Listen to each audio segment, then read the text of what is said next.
Hi hello family, स्वागत आहे तुमचं पुन्हा एकदा माझ्या नवीन व्हिडिओमध्ये. गेलेल्या क्षण परत येत नाही म्हणा, त्या क्षणामध्ये प्रत्येक क्षणाचा आनंद घ्यायला शिका. जसं की मी नेहमी आनंदी असते आणि आजसुद्धा खूप आनंदी आहे. तर मस्त अशी माझी आणि रातची मॉर्निंग झाली आणि आजची जे मॉर्निंग होती ना, ते गावाकडची मॉर्निंग होती बरं का.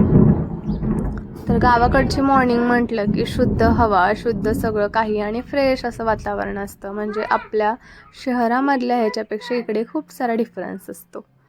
तर मस्त अशी मॉर्निंग झाली. हे जे मेहंदी आहे ना, तिकडून येत्या वेळेसच मी काढून आलेली होती, पण तिथं काय रिमूव्ह केलेले नव्हते. त्याच्यामुळे किती रंग आला वगैरे हे सगळं काही मला माहितीच नव्हतं. तर इकडे आल्यानंतर वॉश केलं मी मॉर्निंगला. तर बघा अशी मेहंदी माझी आलेली होती. तर मेहंदीचं काय रिअल सत्य आहे हे तुम्हाला मी सांगितलेलंच आहे. जर माहिती नसेल तर कमेंट करा, या मेहंदीबद्दलचं काय रिअल सत्य आहे माझ्या लाईफशी कनेक्टेड, मी तुम्हाला सांगेलच. तर चला आता मॉर्निंग झाली, मस्त असं फ्रेश झालो. आपण गावाकडे आलो म्हटलं की नेहमी कुठे ना कुठे बाहेर जावं असं वाटतच असतं. तर आता आपण जाणार आहोत बाहेर. त्यासाठी मग मॉर्निंग झाली. राज पण इकडे रेडी झाला आणि मस्त असं अंगणामध्ये फुलाचं झाड होतं. ते फुलं वगैरे राजला मी तोडायला सांगितली आणि आता घ्यायचा होता हे खारी अशी मस्त आणि चहा वगैरे. गावाकडचं वातावरण म्हटलं आणि गावाकडचं दूध वगैरे आणि त्याचा फ्रेश चहा असं म्हटलं तर त्याची टेस्ट काही वेगळीच असते. तर तशीच टेस्ट इथे घ्यायची होती मला आणि राजला. मग काय मस्त असं चहा बनवायला सांगितलं आणि त्यासोबत घेतलं अंगणामध्ये बाहेर बसूनच छान असा चहा आणि खारी. हे घेण्याचा आनंद खरंच खूप वेगळा आहे. आणखीन थोडीशी फुलं वगैरे तोडायची राहिलेले होते. राज बोलला मम्मा मी तोडून घेतो, कारण त्यानंतर आम्हाला जायचं होतं शेतामध्ये. तर शेतामध्ये जायचं होतं, पण स्पेशल शेतामध्ये फिरायसाठी वगैरे नाही, फक्त आम्हाला मंदिरला वगैरे जाऊन यायचं होतं. कारण जेव्हा अगोदरच्या वेळी आम्ही इकडे आलेलो ना, तेव्हा आम्हाला मंदिरला वगैरे जायचं होता तर प्लॅन 8 दिवस राहण्याचा. पण काही कारणामुळे ना 4च दिवस आम्हाला राहण्यात आलं इकडे. त्याच्यामुळे जास्त काही वेळ आम्ही नाही राहू शकलो आणि त्यात पण थोडी पण तब्येत माझी ठीक नव्हती, त्यामुळे पण लवकर जावं असं आम्हाला लागलं होतं. पण आता पुन्हा एकदा आलो आम्ही, रक्षाबंधन वगैरे आहे म्हणून. आणि मस्त असं आम्हाला इकडे पण बाहेर कुठेतरी जायचं होतं. हे कुठे जाईल ते तुम्हाला रेग्युलर ब्लॉग केला तर लक्षात येईल, पुढचे जर कंटिन्यू व्हिडिओज पाहिलात तर. चला आता हे आवरून घेऊ आणि निघू आपण आता.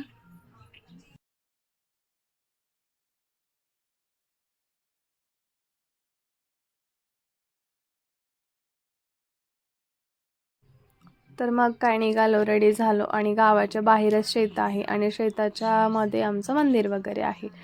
मंदिर म्हणजे दुसरं कशाचं नाही हो, शंभूचं मंदिर. मी तुम्हाला म्हटलं नाही का, सध्या श्रावण महिना चालू आहे आणि आपण जास्तच कनेक्टेड म्हणलं तर फक्त शंभूशीच राहतो. त्याचा उपवास वगैरे करणं, पूजा वगैरे करणं, यासारख्या खूप साऱ्या गोष्टी आपण फक्त शंभूशीच कनेक्ट राहून करत असतो. माझं मी पर्सनल सांगायचं म्हणजे. आलं बाळा पण शंभू शंभू काय चालू आहे बाळ? श्रावण महिना. श्रावण महिन्यामध्ये शंभूला जात असतात का? काय करायचं असतं जाऊन? काय करायचं असतं जाऊन? फक्त पूजा करायची. आणखीन कुठं चाललो तर आपण? शंभूला. शंभूला.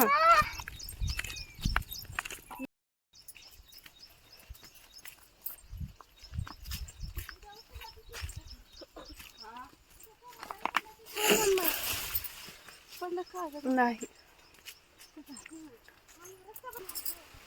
बाळ, शंभूला शेतामधून जावं लागते ना? शेतामध्ये ना शंभू इथं. बघ ऊस वगैरे आहे, असं पाचट आहे सगळे जायला, पण रस्ता आहे व्यवस्थित, छोटासा रस्ता आहे जायला. पेशा पेशा पेशा काय तुम्ही तुलू आले, छोटा पेशा.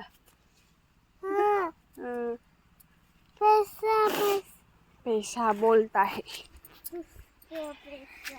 शंभूला जायला शेताकडून जावं लागतं, म्हणजे शेतामधूनच जावं लागतं. शेतामध्येच महादेवाचं मंदिर आहे.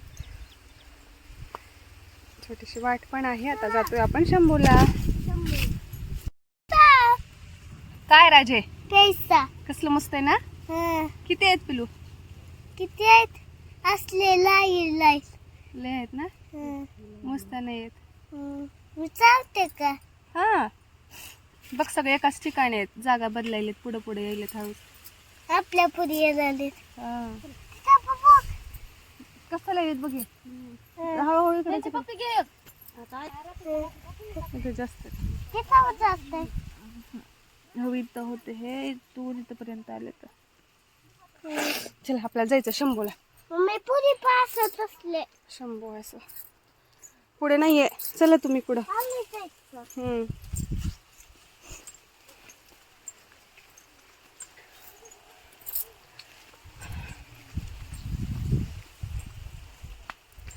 फुलं दुर्वा वगैरे सगळं घेतलं इथे शेतामध्येच भेटतं.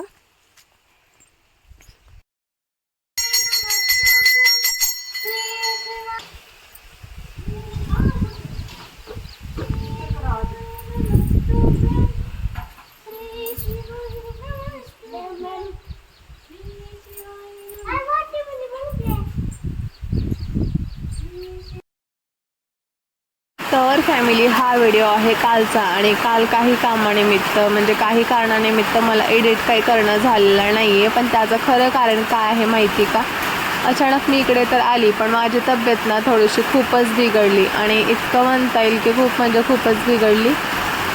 जास्त मी कोणाशी काय बोललेली पण नाही आहे इकडे येऊन वगैरे किंवा नॉर्मल राहावं असं पण वातावरण नाही झालेलं आहे. जेव्हा मी इकडे मंदिरला वगैरे जात होते ना तेव्हा माझी तब्येत मला काही ठीक अशी वाटत नव्हती, इतकं बिघडलेली होती.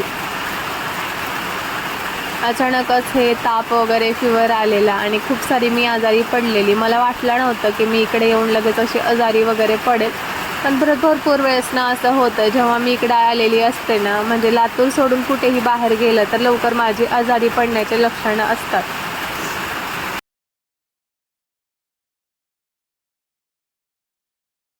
तर यावेळेस पण इकडे यायचं म्हटलं ना, मी काही ठरवलेलं नव्हतं आता जायचंय वगैरे म्हणून. हा फक्त माझं इतकंच असतं, कुठे पण जायचं असतं म्हणलं ना की काहीतरी नवीन व्हिडिओज वगैरे शूट करावे, छान असे तुमच्यापर्यंत दाखवावे, मस्त असे अपलोड करून छान असं म्हणजे प्रत्येक गोष्टी तुमच्यापर्यंत शेअर कराव्या इतकंच माझं असतं. पण कधी कधी ना ते पण होत नाही, माझीच कुठे माझ्या गोष्टींना नजर लागते का नाव असं होतं मला. ते तर ठरवलेली तर होते मी खूप छान असे व्हिडिओज वगैरे घ्यायचं. गेल्या वेळेस पण तसंच झालेलं, पण थोडेफार व्हिडिओ शूट केलेले होते मी.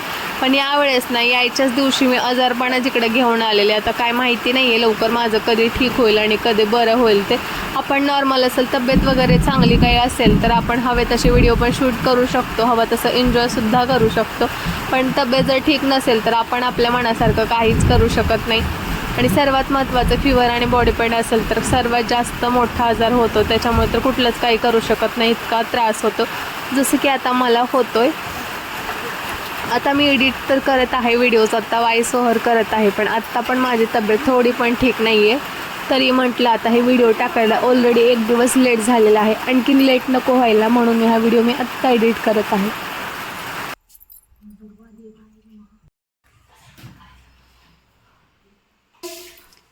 ओम नमः शिवाय, ओम नमः शिवाय, ओम नमः शिवाय, ओम नमः शिवाय, ओम नमः शिवाय, ओम नमः शिवाय, ओम नमः शिवाय, ओम नमः शिवाय, ओम नमः शिवाय, ओम नमः शिवाय, ओम नमः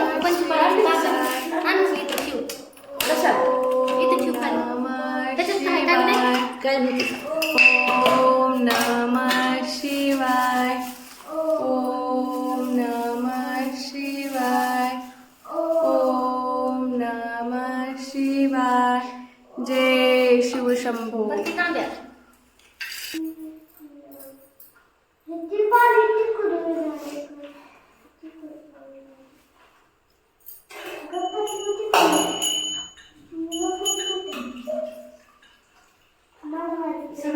श्री शिवाय नमस्तुभ्यं, श्री शिवाय नमस्तुभ्यं, श्री शिवाय नमस्तुभ्यं, श्री शिवाय नमस्तुभ्यं, श्री शिवाय नमः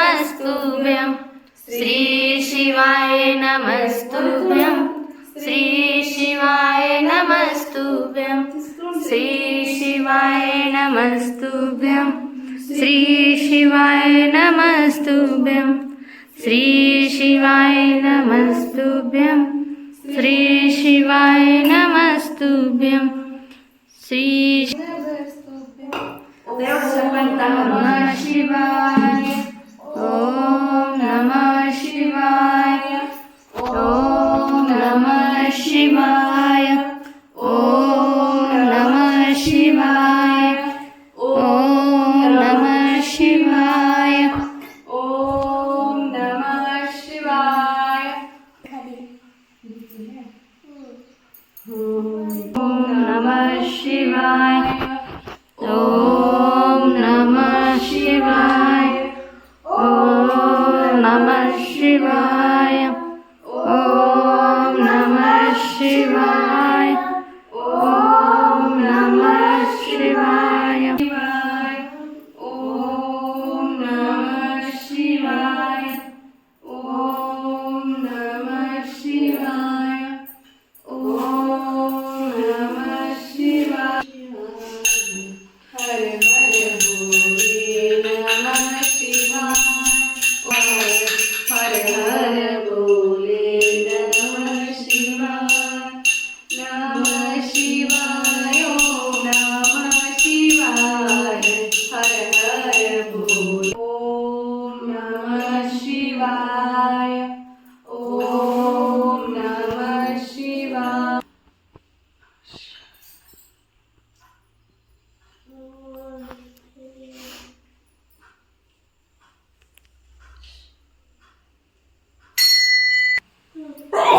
आरती करते तुला आरती करते तुला भक्तीत प्रसन्न व्हावे मला भक्तीत प्रसन्न व्हावे मला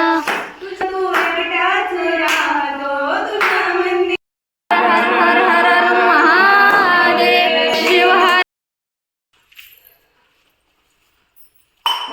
तर बघा मस्त अशी इथे शंभूची पूजा वगैरे करून झाली आणि त्यानंतर मस्त पूजा करून झाल्यानंतर आम्ही आरती वगैरे करून घेतली. तर दिसत आहे ना मस्त असं शंभूची पूजा. तर मस्त खूप छान असं वाटतं. जास्तीत जास्त ना आता श्रावण मंथमध्ये ना शंभूला जाण्याचा प्रयत्न करायचा, पूजा वगैरे करण्याचा प्रयत्न करायचा आणि ते पूजा वगैरे हे सगळं बघून ना आपल्या सर्वांना तर खूप प्रसन्न वाटतं. तर सर्वात महत्त्वाचं तर तुम्हाला सांगायची एक गोष्ट, जेव्हा इथे डोळे मिटून मी शंभूचे दर्शन घेत होते ना तर तेव्हा ते बघू शकतो तिथे कळसावरती ना एक फूल ठेवलेलं तुम्हाला दिसतच आहे. तर त्या बाजूला आणखीन एक फूल होतं आणि मी जेव्हा दर्शन घेत होती ना शंभूचे तर अचानक ते फूल ना माझ्या समोर येऊन पडलेलं. मग मला वाटलं शंभूचा आशीर्वादच आहे म्हणायचा. तर छान असं ते फूल मला आशीर्वादाच्या स्वरूपामध्ये भेटलं आणि ते फूल मी तुम्हाला दाखवते की कसं भेटलं बघा. तर माझी तब्येत पण बरीच नव्हती हे तुम्हाला मी म्हटलंच आणि जावं का नको असं मला शंभूला वाटत होतं. पण गेल्या वेळेस मी जेव्हा आलेली होती ना जायचं म्हणून राहूनच गेलं. मग आता तब्येत ठीक नाही आहे तरी माझ्या मनामध्ये खूप इच्छा होत होती की जावं आपण दर्शनासाठी वगैरे शंभूच्या. श्रावण सोमवार दिवशी तर जायचंच आहे, ते बघू म्हटलं पुढचं कोणाला माहिती, पण आज जायचं आहे तर जाऊनच येऊयात. आणि राज पण बोलत होता मम्मा चल शंभूला वगैरे जायचं, त्यासाठी आम्ही निघालो. तर बघा पूजा तर झाली पण त्या स्वरूपात मला दर्शनसुद्धा भेटलं. तुम्हाला म्हटलं की शंभूला जायचं तर माझ्या मनातच होतं त्यासाठी आली. पण कुठल्याही देवाला जायचं वगैरे म्हटलं ना, त्यांचे आशीर्वाद आपल्याला द्यायचं म्हटलं ना तर नेमकं ना ते शंभू असो किंवा कुठलेही देव त्यांची इच्छेनुसार आपण कुठल्याही मंदिरला वगैरे किंवा त्यांच्या गाभाऱ्यामध्ये त्यांच्या दर्शनासाठी त्यांच्या परिसरामध्ये जाऊ शकत नाही. तर इथे असंच म्हणावं लागेल, शंभूंच्या मनामध्ये होतं की आम्ही तिथे यावं आणि मला दर्शन वगैरे द्यावं आणि आशीर्वादाच्या स्वरूपामध्ये ते फूल पण मला द्यावं. तर मस्त असे आशीर्वाद भेटले त्यामुळे तर आणखीन अशी मी खुश झाले. हे मंदिर आहे शेतामध्ये, मग ते काय ऑल टाईम ओपन दरवाजा ठेवत नाहीत, जाते वेळेस ते दरवाजा लावावाच लागतो. मग आम्हाला आता जायचं होतं घरी, त्यासाठी मी ते दरवाजा पण लावून घेतला. आशीर्वाद भेटला म्हणून मी खुश तरी झाली, पण मला इतका त्रास होत होता ना मी सांगू शकत नाही, इतका त्रास होत होता खरंच मला. तर छान असं शंभूचं दर्शन भेटलं. आता जाऊयात आपण घरी, कारण जास्त काही मी बोलू शकत नाही आणि व्हिडिओ पण नाही घेऊ शकत, तब्येत खरंच खूप खराब झाली.